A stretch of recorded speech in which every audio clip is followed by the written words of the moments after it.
lot of people think you're going to win this fight because they view you as the more skillful boxer.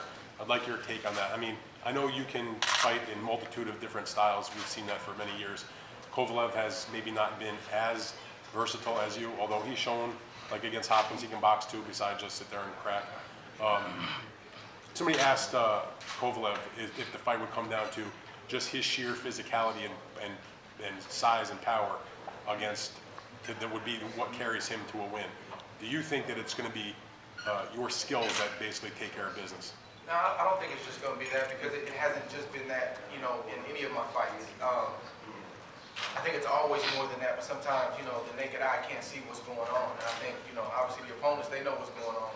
By the time they figure out what's going on, the fight is over. I feel like they believe, kind of what they see on the surface, and they get in there and it's like, man, he's a little stronger than I thought he was. Man, he hit that punch, he wasn't supposed to hit hard, but man, that hurt.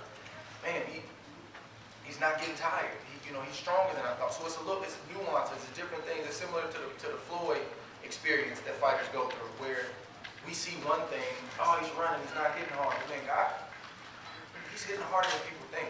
He's physically stronger than people think. So it's a combination of things. And then at the end of the day, like any fight with two top guys who have a lot to gain and a lot to lose, who wants it more? There's going to be rounds, there's going to be moments where who wants it more?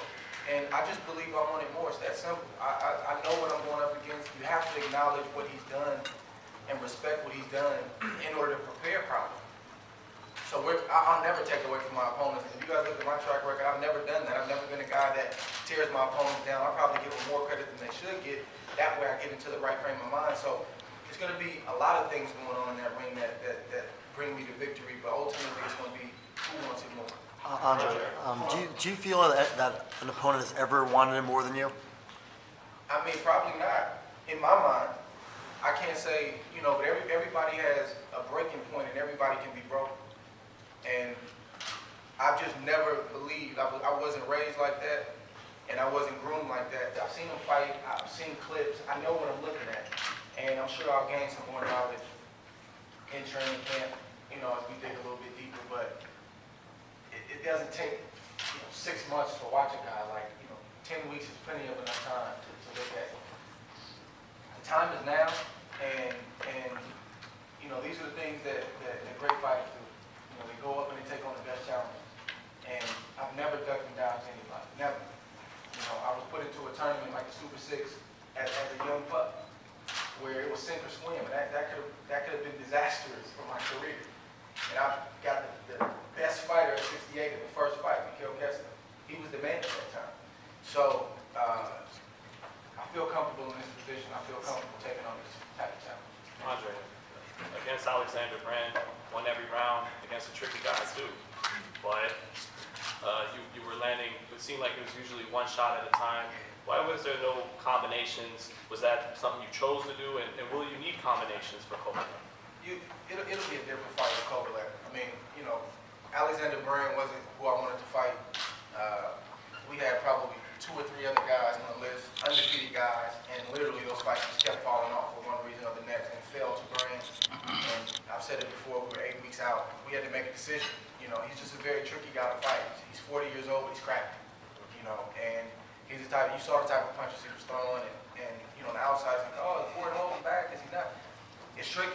It's a tricky fight, it's a tricky situation, and, I was trying to stop him, and, but every time I would hurt him or buzz him, I felt like the bell would ring, or he grabbed and clenched. It'd be something that would stop me from following up, and, just a tough fight, but even before the fight, I told my team, I was like, man, a champion has to find a way to fight every type of style, and it's not always going to be the best performance in the world, but you got to find your way.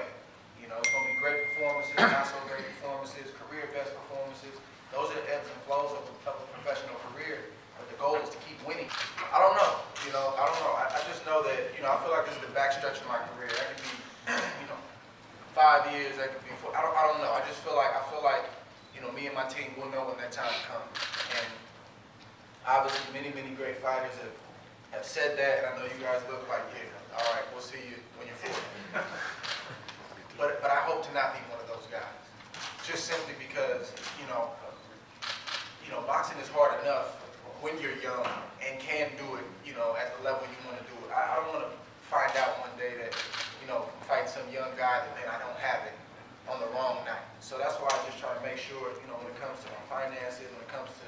just even my body and just taking care of myself as a whole, that I'm doing what I have to do, so when it is time, when I sense that it's time, I can walk away in peace, and I'm not, I know what I possess.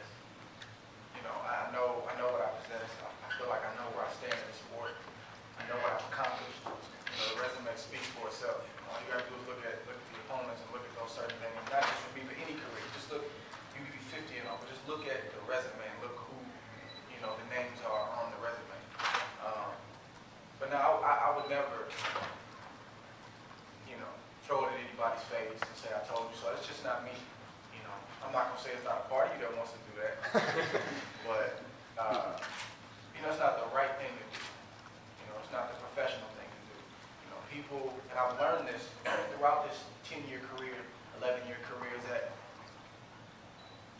people are entitled to their opinions. It doesn't mean that they're right. It doesn't mean that they're always wrong, but they're entitled to their opinions, and that's fine. Let's see what happens.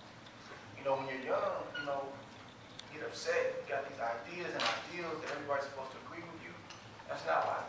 That's not reality. So I let people talk, I let people write, and I do wish there was some apologies or some retractions sometimes. People were wrong, but again, that's life. It doesn't happen like that. So no, it'll just validate what we already know. And it goes from trying to prove people wrong to just proving the people that have been behind you, have been supporting you right. Look at tape of him, and when you saw him in person, did you immediately know or think, I can handle this guy? Or did you sit there and think, I think everybody feels that. yeah? But the reality is you gotta go do it.